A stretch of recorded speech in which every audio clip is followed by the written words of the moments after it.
was in the auto industry, I used to use an acronym, which I speak about even till this day, whenever I'm talking to students or whenever we're doing deals with sellers. Remember, people do business with people they like and trust. How do you get someone to trust you within the first 30 seconds of them meeting you or on a call or in person, right? There's an acronym that we like to use, and if you stick to this acronym, you will never be able to sway away from your script, right? It's called FORM: family, occupation, recreation, motivation. Ron, thank you for joining me for our Thought Leader Spotlight series. I'm your host, Matt Camp, head of partnerships at DealMachine, and on these, we really like to shine a spotlight on industry experts like yourself, hear your inspiring stories and have you educate our audience on the lessons that you've learned over the years. So today, really excited to welcome on Ron Rana. I know you're a real estate entrepreneur, you run multiple companies, you're a motivational speaker.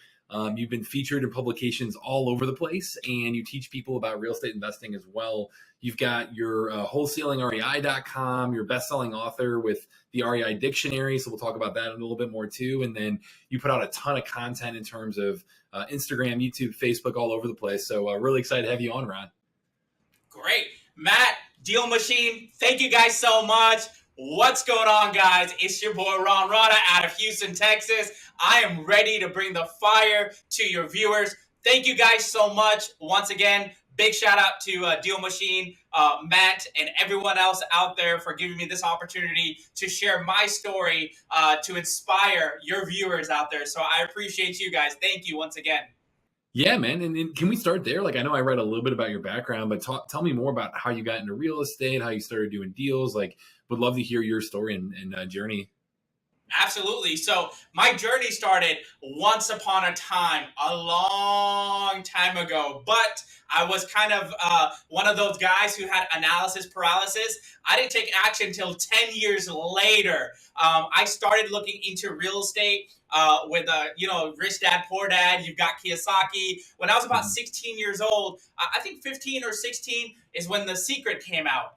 Right? And everybody was the newest, the best thing. Oprah's talking about it. Everybody and their mom was talking about The Secret. And it talked a lot about building wealth. And the reason why I wanted to get into real estate is because I knew that 90% of millionaires are created through real estate. And I read that actually, right?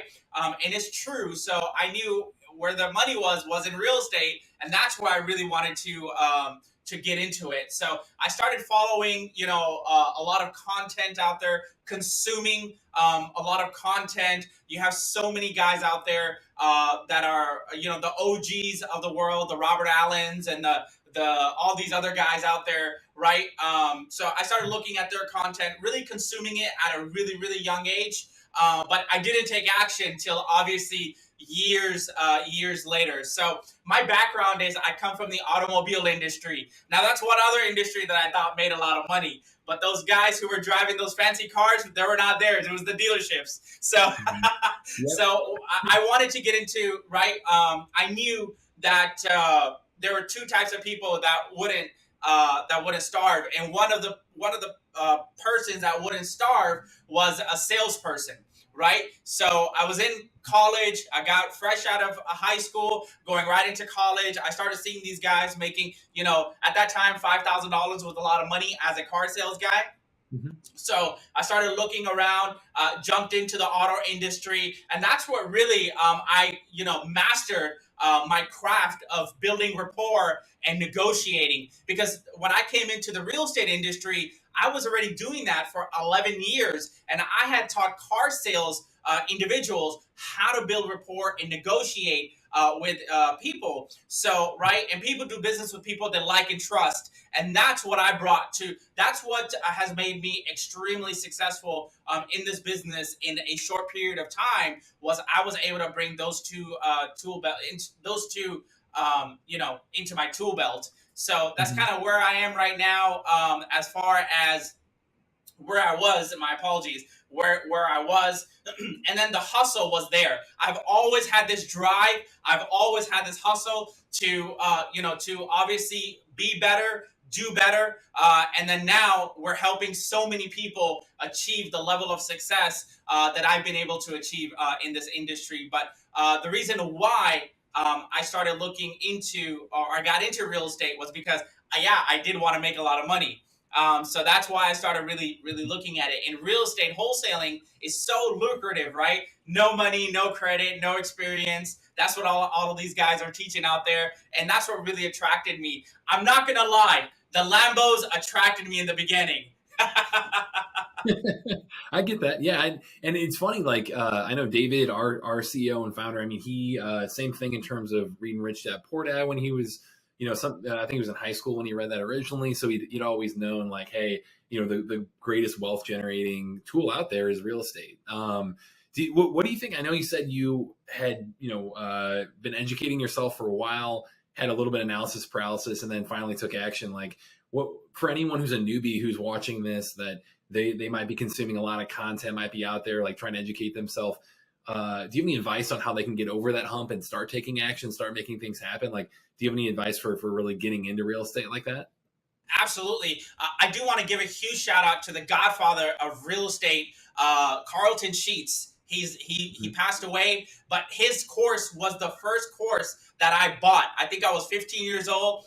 They had a monthly plan of $39.99 a month, and I still have those VHS cassettes.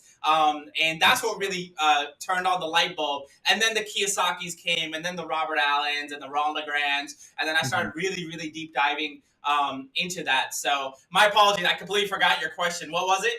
No, I'm just as you were consuming all those things, the Carlton Sheets, the Ron Legrands, all that. Like, what will help give you the confidence to take that next step and take action on that content? Like, do you have any advice for the newbie trying to get into real estate and just taking in a lot of content but haven't actually taken action on it yet? The best advice I would give someone who wants to start out doing this is going to be fail forward, fail fast. You're going to make mistakes, and that's okay. Believe me, the biggest and brightest people still make mistakes till this day. Steve Jobs made mistakes, right? So Elon Musk made mistakes. Warren Buffett still makes mistakes till this day. I still make mistakes till this day. But you're not going to grow and you're not going to learn unless you make mistakes. So you have to be able to keep going. And most importantly is taking action. I kept consuming, right? I kept consuming content. I kept reading books. I kept going to seminar after seminar after seminar and being sold an $80,000 course. Like, that's just how it is, right? I kept going into more debt. I didn't have money. And that's the problem that people have. One of the biggest mistakes that people make is that they think cutting a check will automatically solve their problem. No, it's not all about cutting a check. It's about doing the work and taking action. And most importantly, it's about finding the right mentors that are doing the business in today's market. Pre-pandemic, post-pandemic, pre-pandemic, post-pandemic, and then now during the recession. When you started taking action, like you eventually found your way into that niche of wholesaling apartments, and I know that's something you guys are doing big deals in. Like, how did you find that niche? Why did you choose that? Can you talk through that process of how you got there? Absolutely. Like I was saying, Matt, I always want to go bigger and larger. And the more I kind of found out earlier on in my career, the more mistakes I made, the more successful I was. So I was like, well, if I'm going to make a mistake, I might as well do it with apartments and multifamily than I do with single family. It's going to hurt the same, right? So we started getting into, I really wanted to get into the multifamily game. I had no idea how to wholesale multifamily. This was years and years ago. Matter of fact, my first deal was a $2.6 million apartment complex out here in Texas. And I had no idea what wholesaling apartment was. I jumped in. The person who I sold the deal to mentored and coached me. And that's how I learned. And that's the best way, is when you jump into the pot, when that water is boiling, you're either going to sink or you're either going to swim or you're going to burn. Fair. Yeah. And then do you think, in terms of the lessons you've learned within that niche. Can you share anything in your playbook there of like, how to get into that space, how to, the nuances of wholesaling apartments, like how that differs from wholesaling single family? Would love to hear any tips you have there on wholesaling apartments. Yes, absolutely. So when you wholesale apartments, believe it or not, it takes you the same amount of energy that it does in doing single family deals. And that's one of the things, right? Work smarter, not harder. Right. And a lot of people, a lot of guys who do get into wholesaling apartments, there's not many of us in it, by the way. But the people who do get in it are so overwhelmed by the number of units, by how to calculate it, because we're not using ARV anymore, right? We're using cap rate, we're using NOI, which is a net operating income. When you look at apartment and when you're underwriting apartment deals, so best thing that I would say is gain the right knowledge from the right people who are doing the business in today's market, and finding a mentor. It doesn't matter if it's myself or anyone else. Ask for HUDs. HUDs matter the most, right? See if they're really doing the business, and dissect them. Ask questions, because if you don't ask questions, you're not going to learn. And many of my students I always tell them too, there's no such thing as a stupid question, because at one time I didn't know what an ARV was. I had no idea how to calculate repairs, right? But we learned. And the same way, I didn't know what NOI or cap rate was. I had no idea what occupancy rate was. But you learn this stuff, right? And then you start honing your craft. We've been wholesaling multifamily deals for years. I mean, that was one of my biggest deals, that actually till date. We actually are getting ready to close escrow on a 200 unit complex in Dallas, Texas. It was supposed to close yesterday. Lender pushed it over. So that's an exciting deal too, because I learned. Remember, I told you I make mistakes. I had made a mistake in my first deal where I didn't take enough equity. I knew I wanted to be a part of the deal, so we wholesaled it, and we took a smaller percentage, not knowing it. But then again, you're going to pay two ways in this industry. You're either going to pay with your mistakes, or you're going to pay monetarily. And I like the way where I have to pay for my mistakes, but I also like to learn from other people's mistakes. So this second deal that we're doing, which is a 200 unit apartment, we're able to go in on the front end, the wholesaling side of it, and then on the GP side, the general partnership side, where we raise capital, where we're talking to individuals about the deal, where we're presenting the deals with the partners. So this second deal, I'm like, no, I want to be a part of this one. Like, I need to be hands-on in the deal. So I learned a lot just from that first apartment deal that I did. That was 120 plus doors. Yeah. I mean, and I think, I love that you're learning lessons and kind of leveling up along the way there. The one thing I really liked about your background as well was, like you said, the kind of auto sales, negotiating, like that realm. And it seemed like a lot of those lessons applied to how you approach real estate as well. Like, can you maybe talk about what lessons you learned there, how to build rapport, how to build relationships with sellers, like maybe give us a little bit of a crash course there on the sales negotiating side of what you absolutely. Absolutely. And I love to talk about that. When I was in the auto industry, I used to use an acronym, which I speak about even till this day whenever I'm talking to students or whenever we're doing deals with sellers. Remember, people do business with people they like and trust. How do you get someone to trust you within the first 30 seconds of them meeting you, or on a call or in person, right? There's an acronym that we like to use, and if you stick to this acronym, you will never be able to sway away from your script, right? It's called FORM: family, occupation, recreation, motivation. People love talking about their family. Talk about their family. How many kids do they have, right? If you go to their house and they've got guns, we live in Texas, so people love hunting. I love hunting, right? So we talk about that, right? If they have a dog, a cat, we talk about their pets, occupation, right? Most people hate their jobs, right? And I talk about it in the book. We talk about it. There's a chapter called The Great Resignation. August of last year, over 4 million people walked off their jobs, right? Why? Because people are wanting to do more out of life. They're not wanting to work the 9 to 5 lifestyle anymore. Because when we're old, Matt, you seem quite young. All right. When you're older, there's no 401k for you, Matt. I gotta break it to you. There's no social security for you, or even I, right? Right? Mhm. Being a self-made entrepreneur, we build our own economy.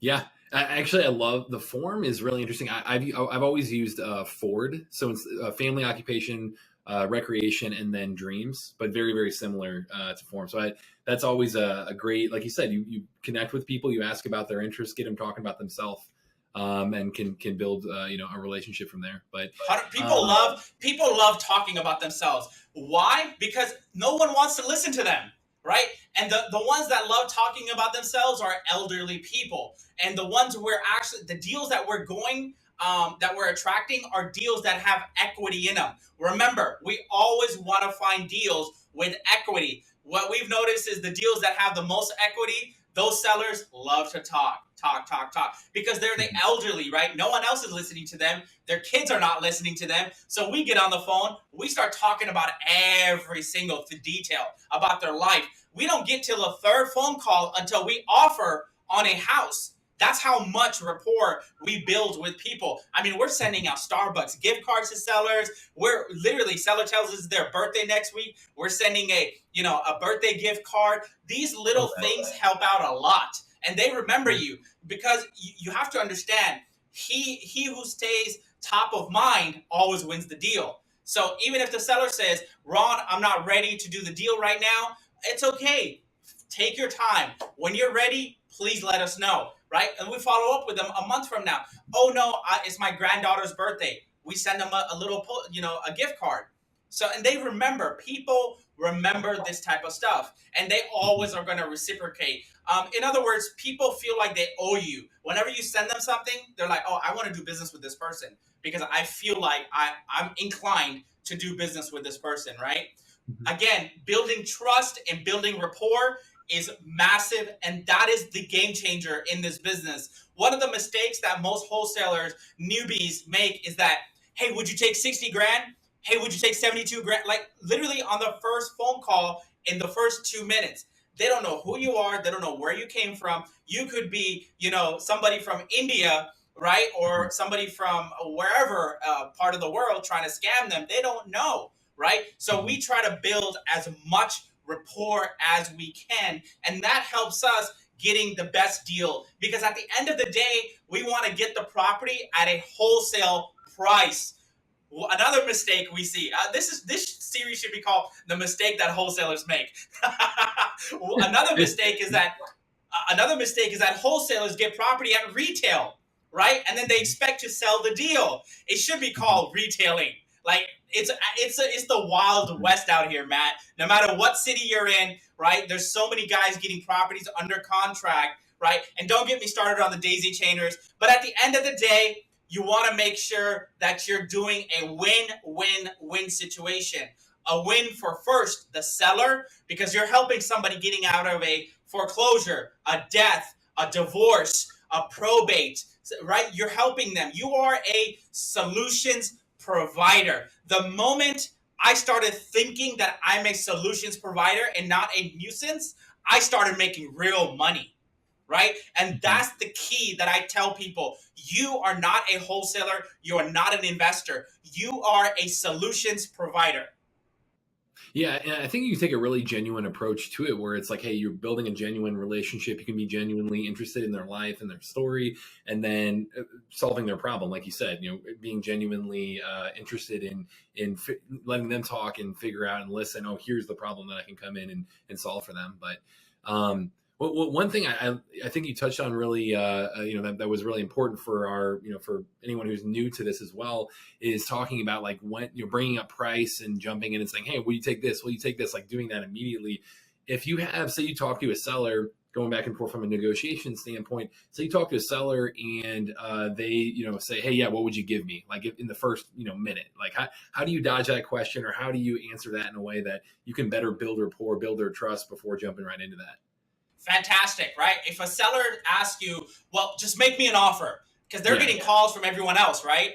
If Hmm. a seller goes to you, how we approach it to where we put the monkey back on their back. That's what I like to call it. Let's put the monkey back on their back, right? Okay, well, I understand you're looking for an offer. I can tell you this much, right? My partner and I, remember, you're setting a higher authority. The key is not to be the authoritative figure. Most guys get into this business, or gals want to be, it's mainly with the guys in the industry, they want to be the head honcho. I'm the owner of the company. When we call, we're not the owners of the company, right?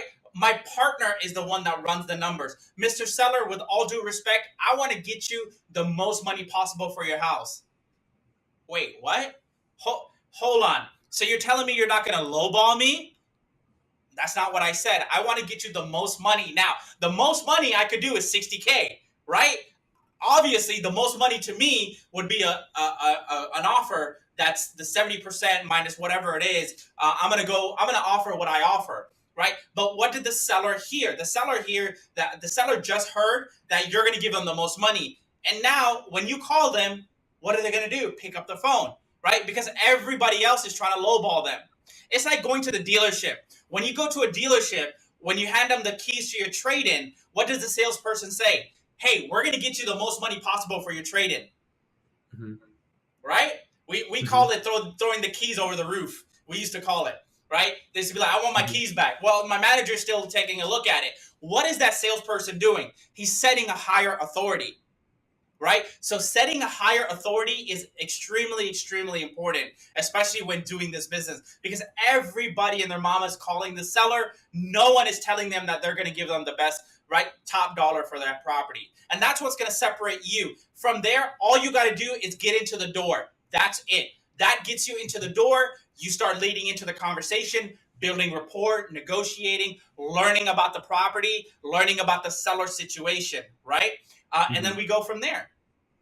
Yeah, and getting in the door. I mean, that's definitely where we're coming from too. From a DealMachine perspective, it's like, hey, how do you go, build that list of potentially motivated sellers, get in front of them, start having that conversation. So, one thing I was going to ask you, Ron, too. I know, you're one of the forward authorities in terms of like thinking about what regulations are coming down in the industry and how to wholesale the right way and all of that. Can you maybe talk a little bit and educate our audience on what's coming down the pipe? If you're a newbie, how do you wholesale the right way? Would love to hear your thoughts on that. Absolutely. So I'm based out of Texas. I'm here in Houston, but Texas is so large. The reason why the reason why the higher, I guess you can call it the higher gods or the higher beings of real estate are looking to regulate wholesaling is because of the bad apples in the industry who are leaving Sally Mae, no pun intended, who are leaving Sally Mae at closing, right? When she has all of her stuff already moved halfway across the country, and now that wholesaler couldn't find a buyer for that deal and then leave the seller high and dry. Not only that, if you ask me, it's kind of a money grab too. There's, everyone is seeing how much wholesalers are making. You see the Lambos, you see the jets. People see a lot of stuff online, right? Here's another check that I worked only 2 hours and I made, 80 grand. HGTV is glorifying flipping and investing. So there's a lot of eyes right now on wholesaling. Oklahoma has regulated wholesaling. You cannot wholesale without a proper real estate license. Illinois has regulated wholesaling. Pennsylvania has also regulated wholesaling. I'm a firm believer, Matt, of what goes up must come down. Oklahoma is right on top of Texas.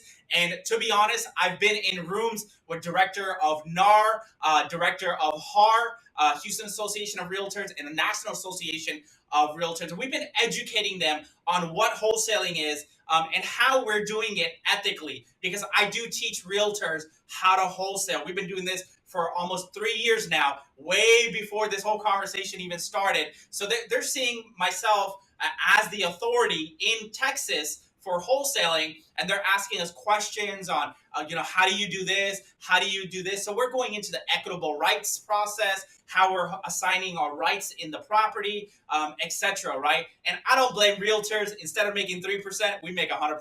So without a Mhm. license. right? Yeah. And the reason why they want to go and talk about regulations, it's really comes down to ethics, is doing the right thing, correct? So most wholesalers, they'll go out and contract a property with no buyer, right? No one to buy the deal. And in my opinion, that is ethical. That is unethical, in my opinion. And at the end of the day, yes, I think wholesaling should be regulated 100%, right? Because it'll take out so many of the bad apples that are doing the bad business in this industry, right? Taking advantage of sellers. Remember, you're a solutions provider. You need to make this a win-win situation for the seller, for the buyer, and yourself. Mm-hmm. Yeah, and I think talking about the ethics behind it as well. I think coming into it pretty educated in terms of understanding the terminology behind the industry, understanding what you're getting into as a new wholesaler. I know you've written a book, the Real Estate Investing Dictionary. Can you maybe talk about why you wrote that, what it's all about? There we go, and educate our community on that too. Absolutely, we got one right there too. So the Real Estate Investors Dictionary. I've gotten so much love from just writing the book and providing a ton of value from people. It became a #1 new release almost immediately in January with over 4,000 copies sold. We are on track now. I believe a bestseller. So that's already been done. We just haven't formally announced it. But the reason why I wrote this book was because a lot of uneducated wholesalers out there. This is not just a dictionary. Yes, it'll teach you everything from the definition from arbitration all the way to zoning. Wouldn't you think you would sound a lot more educated if a seller or if a buyer asked you what are the encumbrances on the property? 100%, right? There's not guys out there that there are not enough guys out there talking about, right, liens, titles, issues, right, encumbrances. There's so much that is in this book. Trust me, when you pick it up, you're just absolutely going to be blown away. There's so much knowledge in the book. I talk about building rapport, negotiating, how to get people on your side, how to get sellers to like, love, and trust you. Our sellers keep in touch with us till this very day. So all of that 11 years in the car business, my years working in sales, my success in the wholesaling world, it's all in this book. So we go over a lot of stuff. I mean, there's just so much information that's jam-packed in the book, and it helps a lot of people. It's helped a lot of our students acquire deals and obviously close multiple deals a month. And I get messages every single day of people who've read the book and just the gems that are in the book. It's absolutely been phenomenal. We're still riding the wave. It's been almost 4 months now. We're not done yet. But yeah, there's so much information in the book. What I would suggest is definitely pick up the book, read it. When you do buy the book, obviously we have a lot of freebies that we give. So with every copy of the book, you get a copy of our contract. You also get a copy of a property rehab sheet. So whenever you're going to a property, you want to know, what to look for, right? AC, roof, foundation, plumbing, etc., etc. I give you that for free with the purchase of the book. And then you also get access to our seller objection vault. It's over 20 plus videos of every single objection that the seller will give you, from I need to talk to my dog all the way to I'm not interested. So, and that's what we've mastered. We've mastered the art of overcoming objections. I think that's my next title for my book. But the reason why I call it the Real Estate Investors Dictionary, it is a true dictionary on all the REI terms, along with everything else. Yeah. Well, we'll link to that here, so I'll make sure to include that in the video as well. You should send us a copy. I'll throw it back on our bookshelf back there for future videos too. So, yeah. Well, Ron, this has been phenomenal. I appreciate you jumping on, walking us through all this stuff. What's the best way for our audience to get in touch with you? And, obviously we'll link to the book as well too, but. Yeah, real simple, if they want access to the book, they can go on Amazon. They can either search Ron Rana, so that's RONRANA, or they can go to realestateinvestorsdictionary.com. It'll lead them straight into the Amazon website where they can actually purchase a copy of their book. And then if they want to reach out to me, I'm all over the place on social media. My Instagram handle is at Ron Rana 1. YouTube, definitely follow us on YouTube. Follow the content. There's just so much information that we have for individuals to get started for free, from getting their first deal to scaling their business. And that's one of the reasons why I wrote the book. Right, I cover everything from having a right mindset all the way to building rapport, negotiating, abundance versus scarcity. We have the Great Resignation, never lose the hustle, and then we talk about marketing strategies that we use to acquire and dispo multiple deals a month. Case studies, testimonials, absolutely. And obviously we have the dictionary. Get yourself familiar, because when you're learning about terms, when you're learning about this lingo in this industry, it just makes you look a lot smarter. Trust me. Mm-hmm. And your buyers, you not only need to have your sellers like and trust you, you need to have your buyers like and trust you, because that's the most important part. If people like, love, and trust you, they will continue to buy deals from you over and over and over again. That's why I've been able to build such a massive and successful disposition outlet here in Houston, was because our buyers continuously buy deals back to back from us all the time, because we're always providing a solution for them, right? We're always getting them great deals. Yeah, so I appreciate you providing that resource for our community. And I know, like you said, if you have come in looking professional, come in knowing the terminology and all that, it's going to build trust and credibility on an even deeper level with both sides, buyers and sellers. So I know we'll link to we have our own resources as well, like our Scaling Your Real Estate Investing ebook. We'll link there as well, but we'll make sure to include all of your resources there too, Ron. And absolutely, really I want to provide as much value as I can for your viewers, Matt. And DealMachine. So anyone who is looking at this podcast right now, if you go out and purchase the book, it's $14.97. Listen, it's not going to break the bank. If you do that, all right, and you mention you send us an email or send me a message on Instagram with a screenshot with you purchasing the book, saying, "Hey, I saw you on DealMachine's podcast," I will talk to you guys for 30 minutes. I'll give you a free 30-minute consultation, one-on-one with me. This is what people pay thousands of dollars for. I will do it just because you are a viewer of DealMachine. If you don't do it, you won't get my time. I'm only doing this for Matt and the DealMachine team. So I want to provide as much value as I can. You have 30 minutes to ask me anything. I don't care if you're doing 0 deals or if you're doing 10 deals a month and you want to get to that next level. You can ask me operational questions, scaling questions, right? Personnel, how much to pay people. We go through every single thing. Yeah, well, really appreciate that offer too, man. I really, thank you for your time. I know this was fantastic, and really enjoyed the conversation. Yeah, thank you guys so much. I appreciate you. It was great being on here. Thank you once again. Yeah, to everyone watching, this is Matt Camp with DealMachine, and happy deal finding.